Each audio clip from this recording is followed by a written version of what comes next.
extremely important subject, a subject which is very less known, very largely controversial, very largely controversial, and probably there are a lot of things that you will have to unlearn before you learn something over here, because you have come from varied backgrounds.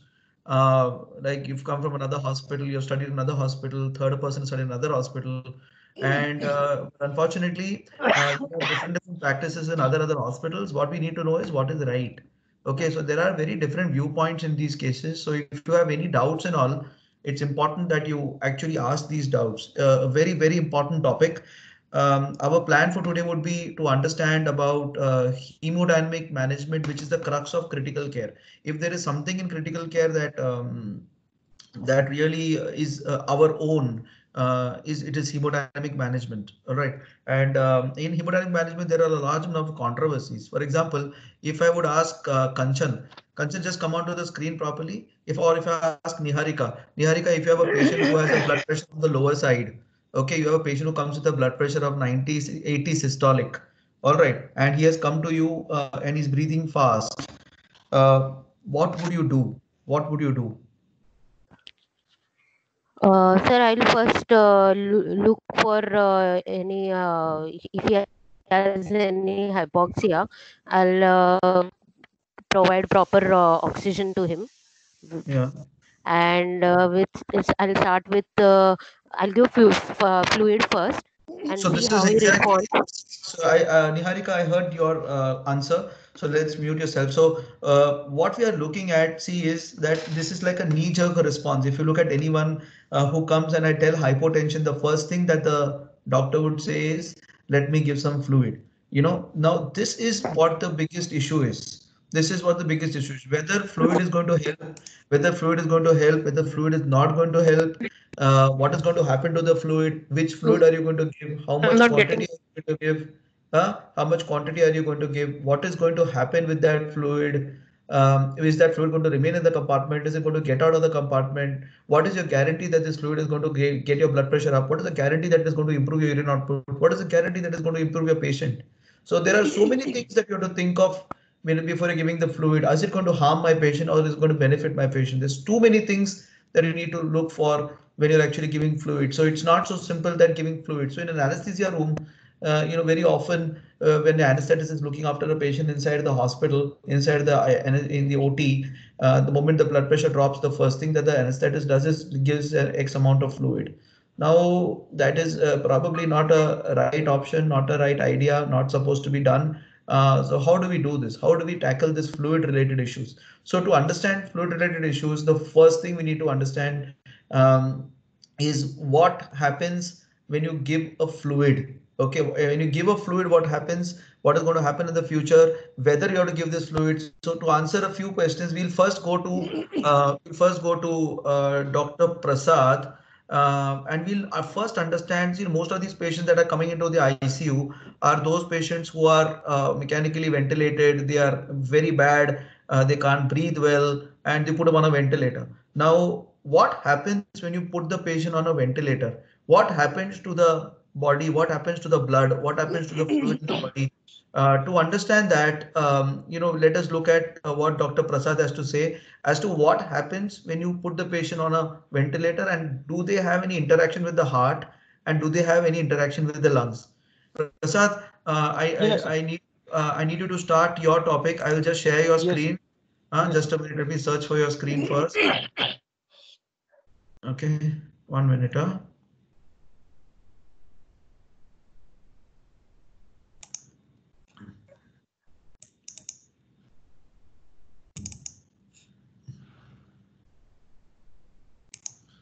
So what are we going to do now is, can everybody see the screen? The screen shows fluid responsiveness. You can see it, right?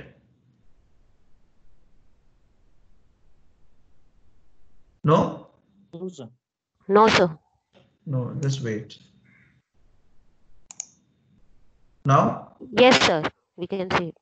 All right. So what are we going to do now is we are first going to talk about fluid responsiveness. All right. I mean, sorry. This is not the topic. We wanted Dr. Prasad's topic. Just a minute. Prasad, you have sent me the topic, right? Yeah, I've sent you that, sir. Oh, I don't see your topic, Prasad. Sir, it's on the mail only. I've said today in the morning only. Actually, I've sent that to you. Mechanical ventilation. This is the one. Yes, sir. Yes, sir. This is a fluid responsiveness. And where is the one that you had done? The other one, sir, that is after this. In the today morning, actually, I've sent that to you on mail. This one? No, this is no, sir. No, not this one. Sir. 1 minute, okay. I'll quickly just go onto the mail and take out your talk. This effects of heart and lung interaction. 924. All right.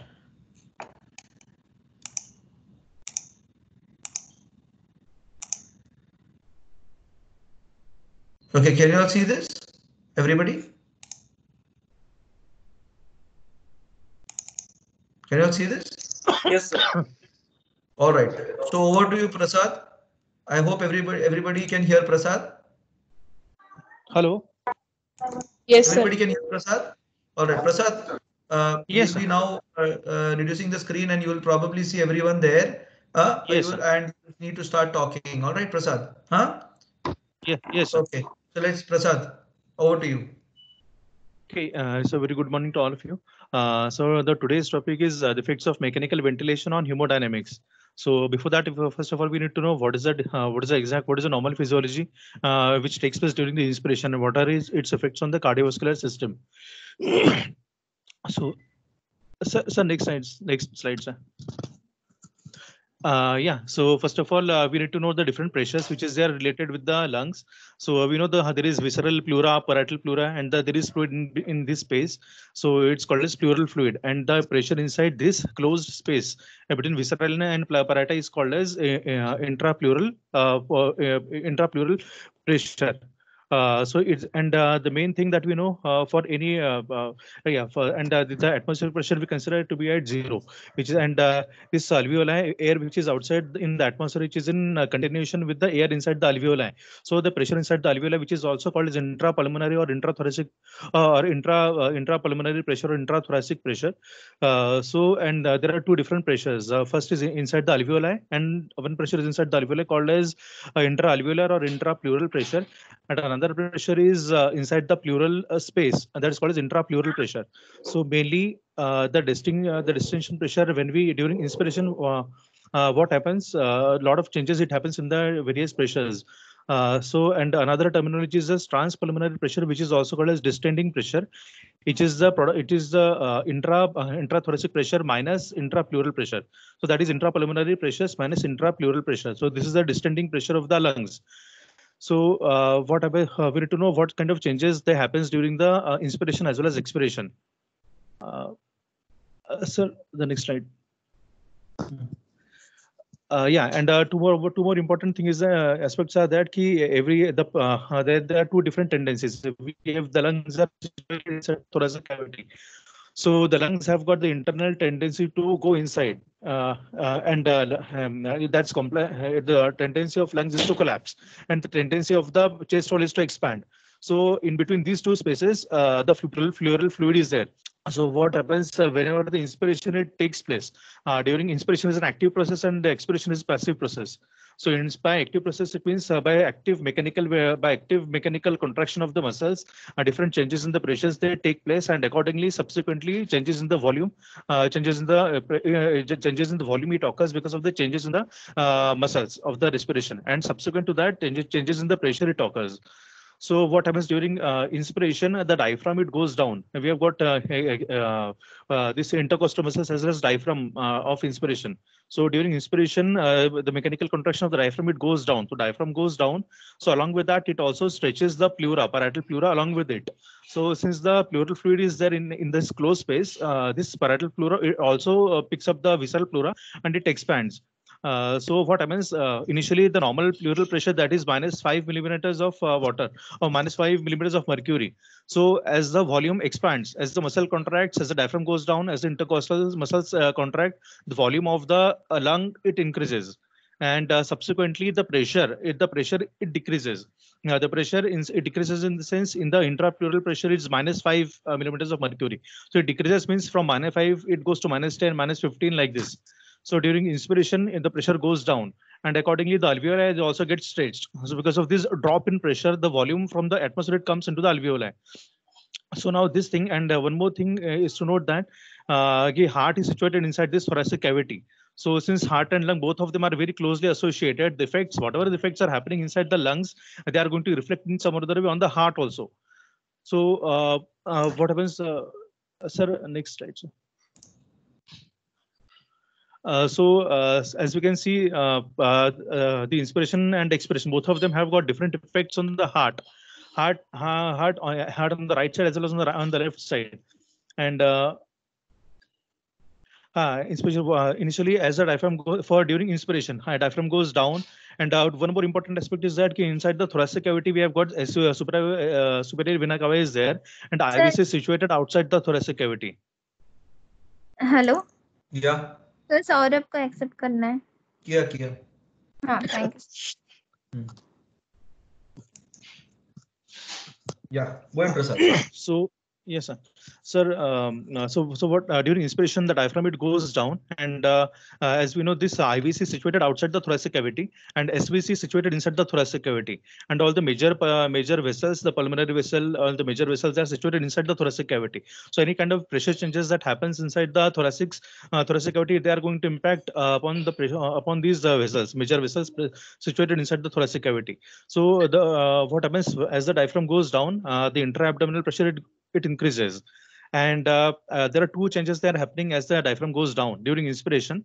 First of all, the intra-abdominal pressure is increasing. So their IV is situated in the intra-abdominal compartment, so that gets compressed.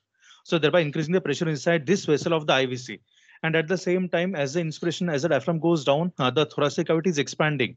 Because of that, because of the negative pressure which is being exerted on these large vessels, including SVC and right atrium and the heart chambers, it also expands. So the pressure inside the SVC and the pressure inside the right atrium, it decreases since the cavity increases. And because of this, there occurs pressure difference. Pressure difference, it increases between the SVC from IVC towards right heart. The pressure difference, it increases. So therefore, it very easily, the blood flows from IVC or from the abdominal compartment into the right atrium, thereby increasing the pressure. And the more the blood it comes from IVC from the lower compartment towards the heart, the more amount of blood it goes to from right atrium to right ventricle. And the more amount of blood it goes to the right ventricle, it's going to stretch the right ventricular cavity. And now, as per this Frank Starling's law, it indicates the force of contraction is directly proportional to the length of the muscle fiber up to a particular limit. So here, the contractile unit of the heart of the myocardium is sarcomere. So what happens as the fluid goes inside the right ventricle, the ventricular myocytes, it goes on stretching. So up to a particular limit, the more stretch, it will bounce back with the more contraction up to a particular limit. So as the more blood is, or the more blood or whatever we call, is that fluid or venous return or the preload to the heart, that is load before starting the contraction of the heart.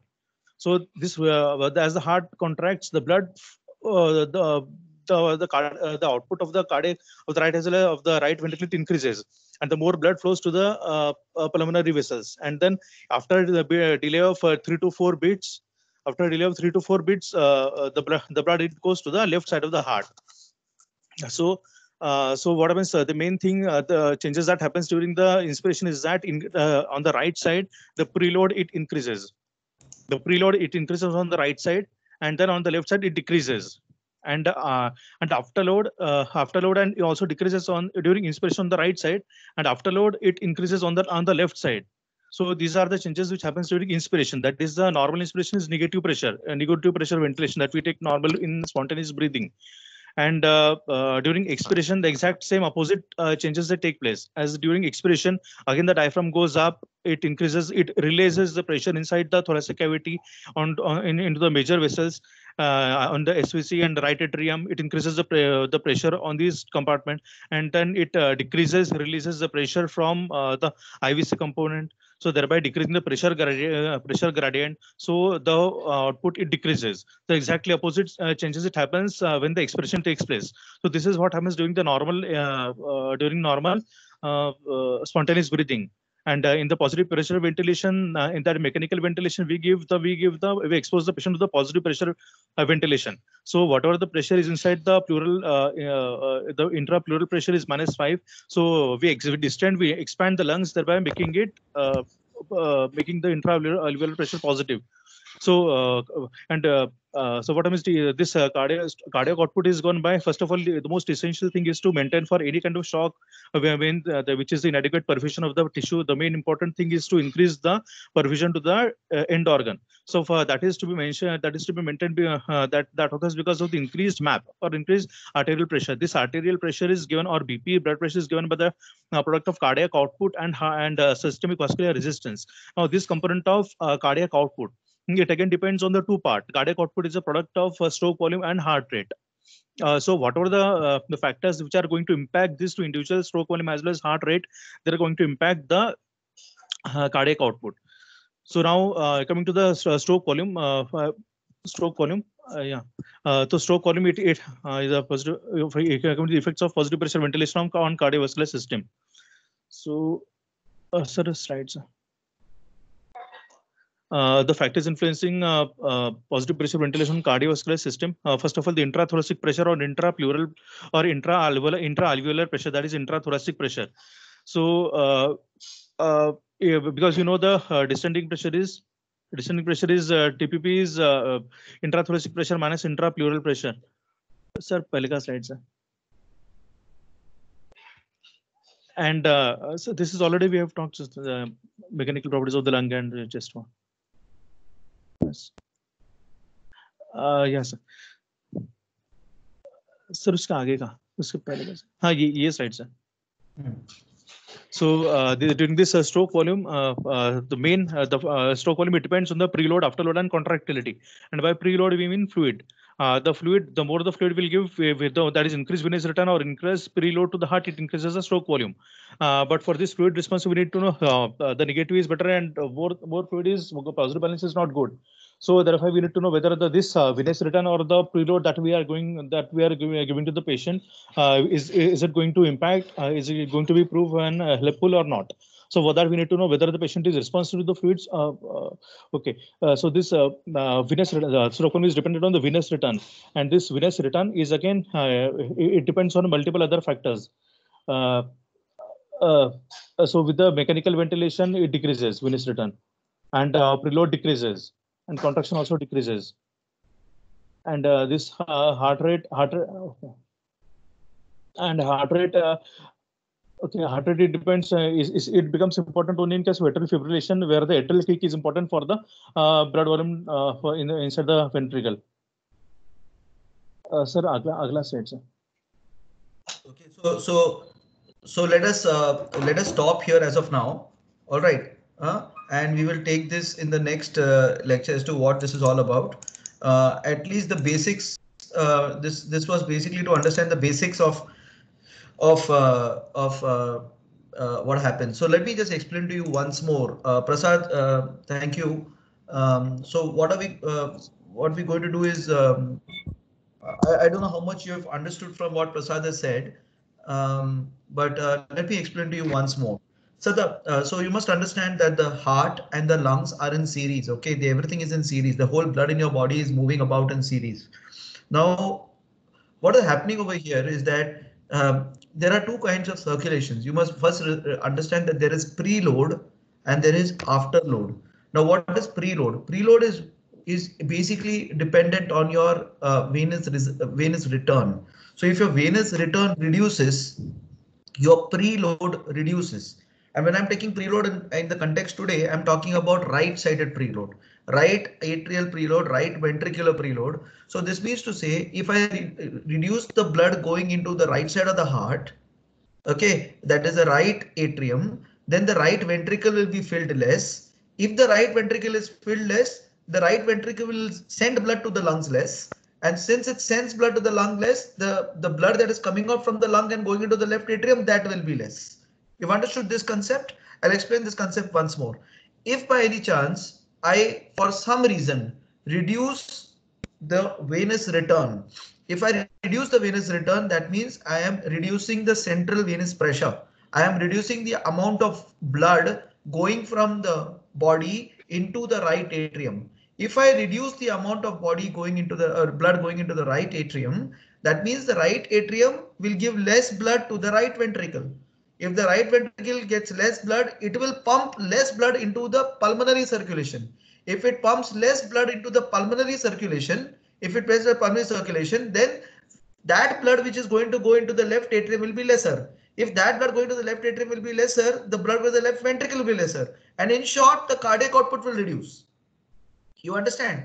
Have you understood this? Now this is the background behind the heart-lung interaction. Other way around, let me take you to the left side of the heart. So when there is going to be now in the right side itself, if there is going to be, what Prasad was trying to say was, when there is going to be mechanical ventilation, that means when you are going to give pressure inside the body, when you're going to give pressure inside the body, the venous return is going to reduce. Okay, venous return is going to reduce. Why? Because the intrathoracic pressure has now gone high. If the intrathoracic pressure has gone high, fluid will not come in, fluid will remain out only.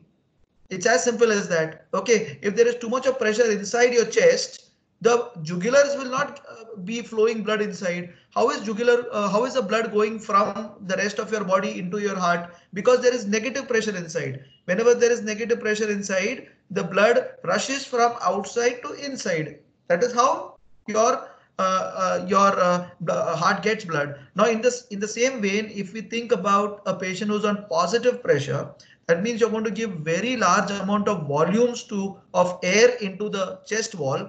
That means the intrathoracic pressure is going to increase, the venous return will reduce, and what will happen as a result of this? The cardiac output, that means the left-sided heart output will reduce. Okay, this is what is going to occur. This is occurring in the right side of the heart.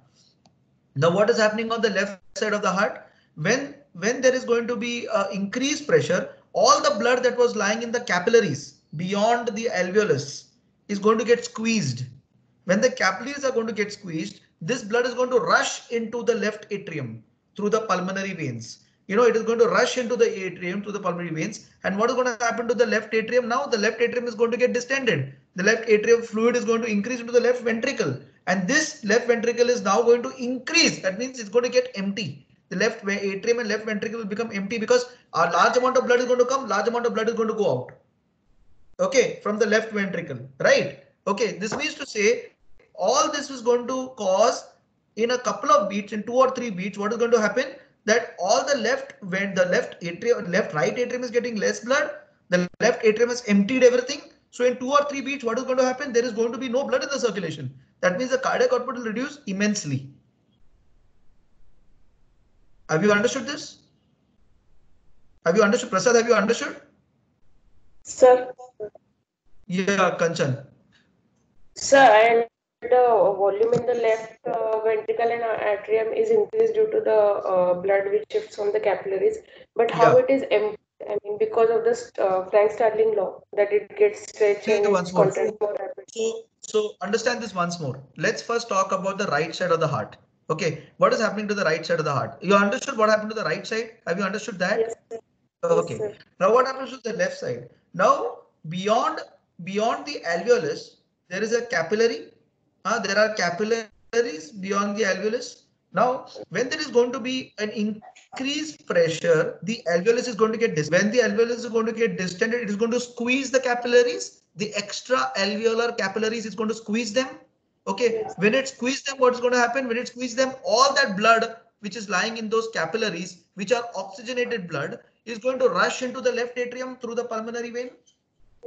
Okay, so in the first beat, what is happening? In the first beat that the heartbeat is happening, the entire blood which has rushed into the left atrium and left ventricle is now getting pumped out. You understand? Have you understood this much, Kanchan? The entire blood that is moving from the capillaries is getting pumped out of the heart. The entire blood is going to get pumped out of the heart. That means to say, agar next heartbeat mein, is there enough blood coming? No, because venous return itself has reduced. The right side, meanwhile, has reduced the venous return. So the blood incoming from outside is so less that the next cardiac output becomes even more lesser.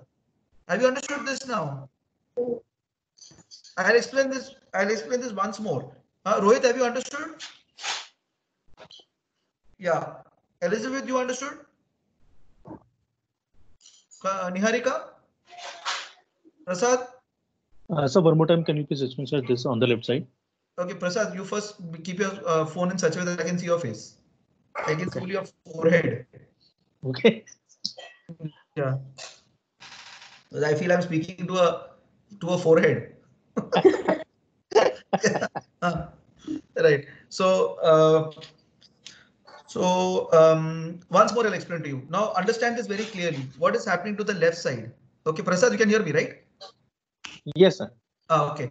So on the left side, beyond the alveolus, there is going to be oxygenated blood in the capillary. Beyond the alveolus, extra alveolar capillary blood. Now the large number of in our body, our large amount of blood is lying in the capillaries. Okay, in the lung more so capillaries.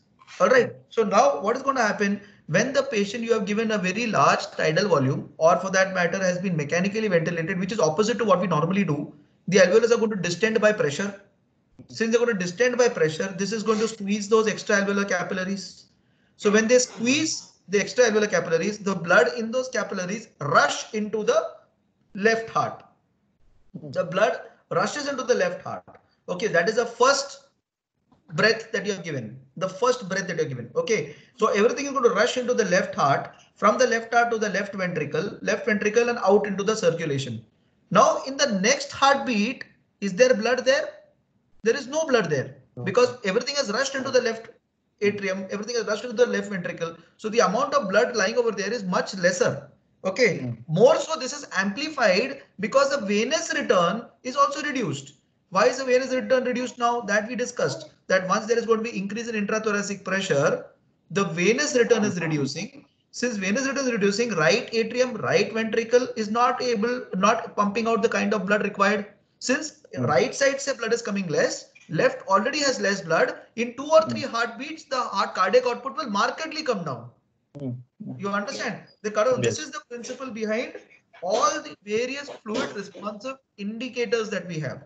Fluid responsive indicators. This is the background behind it. All this is amplified. The reduction in cardiac output is amplified. The reduction in stroke volume is amplified when the venous return, when the patient has got very less amount of volume in his body. It is obvious now, logical it is. If the patient has got less volume in the body, okay, the less amount of venous return, so the effects of mechanical ventilation will be amplified, and that is the reason that we are exploiting this part of our body to understand whether the patient is fluid responsive or fluid non-responsive, or whether we should give the fluid or not. So we cannot just base it on a blood pressure. That is what the end of the story is. When I started the talk, we talked about a patient having low blood pressure and what you will do. Okay, so it is not possible that if it's a low blood pressure, you just give the fluid, because you don't know whether this fluid is going to go from the right atrium, right ventricle. Is it going to come out? Is it going to go into the cardiac output? Is it going to add to the blood pressure? That all we don't know. To know that whether this fluid is going to do better or going to do harm, we'll have to understand the various techniques to understand whether this fluid is going to cause problems or not cause problems. Clear? Am I clear? So now to understand, it is not easy that if the blood pressure falls, I just give a bolus of fluid. That is the wrong technique to be done. Very, very wrong technique, and it is reckless behavior. It is not something that should be done anytime. Okay, there is really no indication. In fact, doing that can be very, very harmful, and we'll come to that why it can be harmful. Before which we'll come to a condition as to what are the various techniques to understand whether this hypotensive patient, will respond if I give the fluid. You understand? So we have to understand that if the blood pressure is 80, if I give the fluid, will the patient's clinical status improve? To understand that, we need to have a large number of indicators. We need to understand whether this fluid is going to cause an improvement in the general clinical condition. We need to have few indicators, and that all these indicators actually depend on the heart-lung interaction, and that is why we first studied the heart-lung interaction. Have you understood this? Has everyone understood this? Yes. Now, on the background of this, let us go to a fluid challenge and what is the importance of a fluid challenge and how to do it and how we can be certain as to this fluid challenge is working or not. Okay, so Elizabeth, we will take your topic now.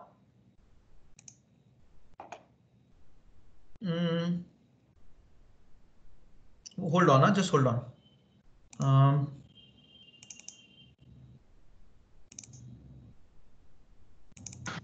Elizabeth, this is fluid responsiveness again.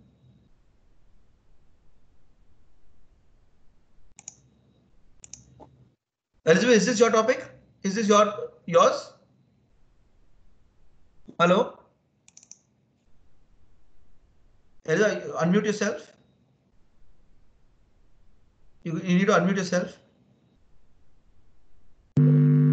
Sir, I cannot see, sir. You cannot see. Wait, hold on. Okay, so I'm going to share your PowerPoint now and tell me if this is yours. Is this yours? Yeah. Okay. So now we'll hear Elizabeth talk about dynamic indicators of fluid responsiveness. All right. Now, what are the static indicators? CVP, pulmonary capillary wedge pressure, all these things. We'll come to what all these all about. But first, we'll understand dynamic indicators, which are more practical and more important. Okay, let's start. Elizabeth, over to you. So, so next slide, sir.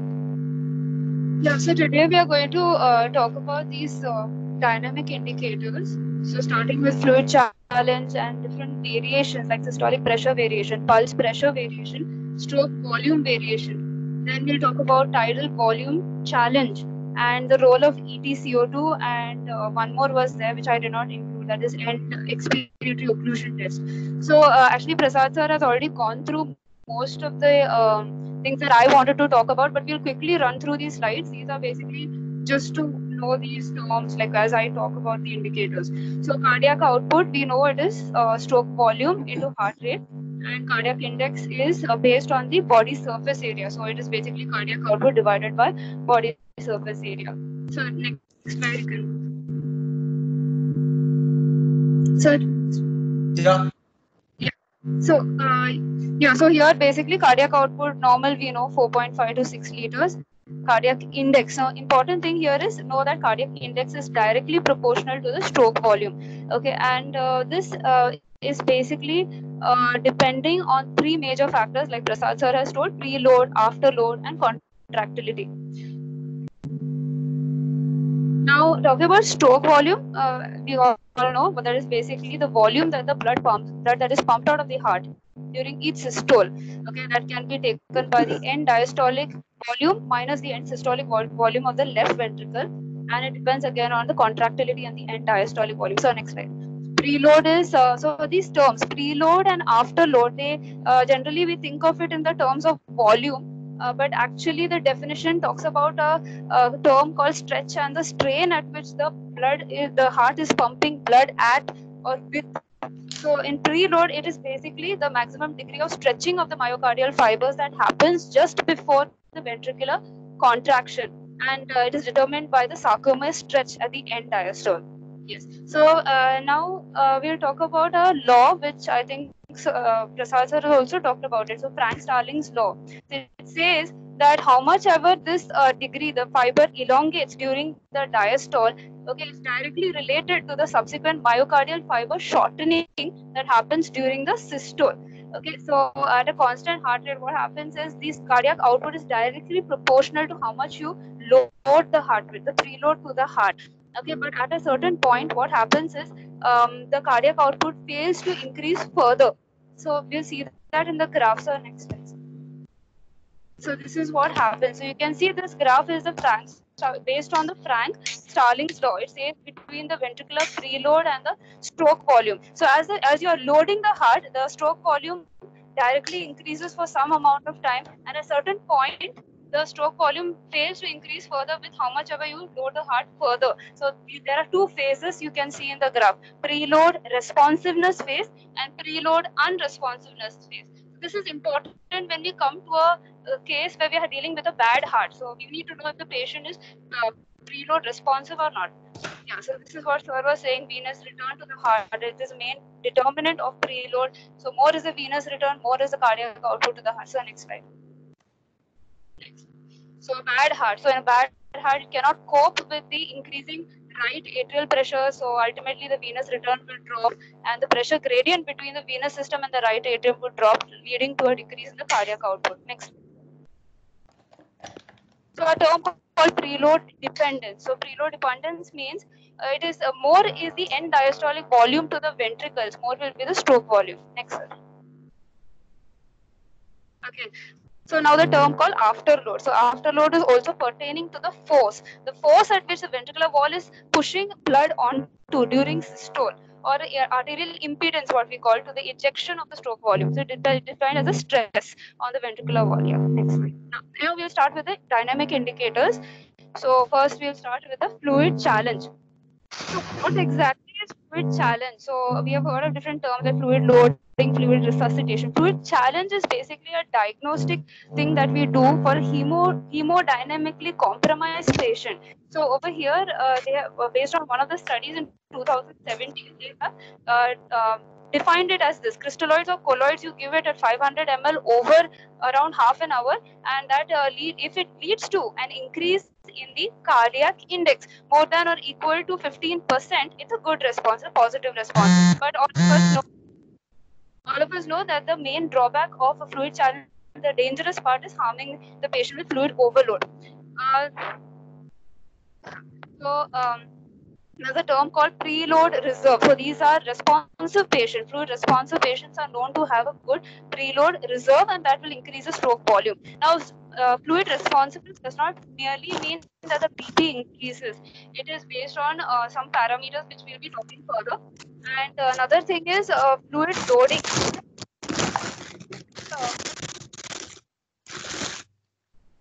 So we cannot say fluid responsiveness does not equal to the fluid status of the patient.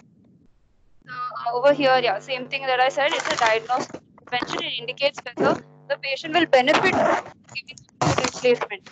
Aims are basically you're dealing with most of the time a hypovolemic state. You're treating a hypovolemic state, but judiciously. You want to avoid a fluid overload. And another thing is differentiating between hypovolemia and a state of cardiac failure. So next slide.